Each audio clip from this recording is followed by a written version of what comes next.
Hey everybody, it's time for our Tuesday card. We have the Five of Swords.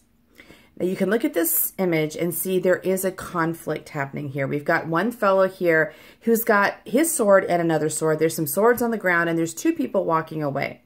So the implication of this card is that somehow there was a duel, or maybe someone was challenging a duel and these two guys have either lost the duel or they're walking away from the fight.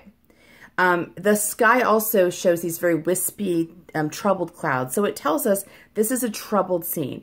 And this is a 5 card. 5 is the number for conflict. But it's important when we engage conflict to realize that in the conflict, there is struggle, but there's also opportunity. So when the 5 comes up, and the 5 happens in the middle of every trajectory, right? The 5 is right between the 1 and the 10. So right in the middle of your path, you hit the question and the conflict and the opportunity to get clear. Swords are connected to the mind. They're connected to ideas, beliefs, expectations, mindsets. So when this card shows up, it tells me that we are in the middle of a conflict. Maybe not a conflict with other people. In this case, because we had the Lover's card yesterday, which is about integrating yourself, I would suggest that maybe this isn't necessarily an outward conflict. Although, when we have an inward conflict, it often shows up outside of ourselves, right?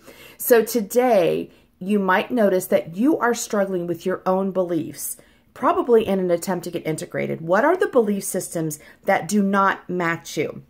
And let yourself battle it out. Figure out which beliefs, mindsets, expectations are working against you and need to be left on the beach. These swords have been left on the beach, right? You don't need these things. Also notice if you find yourself getting into fights with somebody else today, like somebody ticks you off and you just want to straighten them out. They're completely illogical. They're completely crazy and you need to straighten them out. Be aware of that because that person just gave you a mirror to look at the conflict inside yourself. I would very much encourage you not to fight with that person because it doesn't do you any good, but instead to go, oh, that shows me something happening within myself. It's very often that when somebody really gets under your skin, well, I would say it's always the case. When someone really gets under your skin, they're showing you something that you're just not wanting to look at in yourself. The thing you find repellent about somebody else is alive and well in you.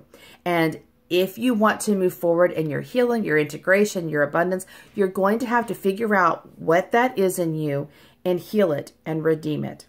So be aware of that work today. Let me know if you need help on this one. See you tomorrow for our next card. Bye.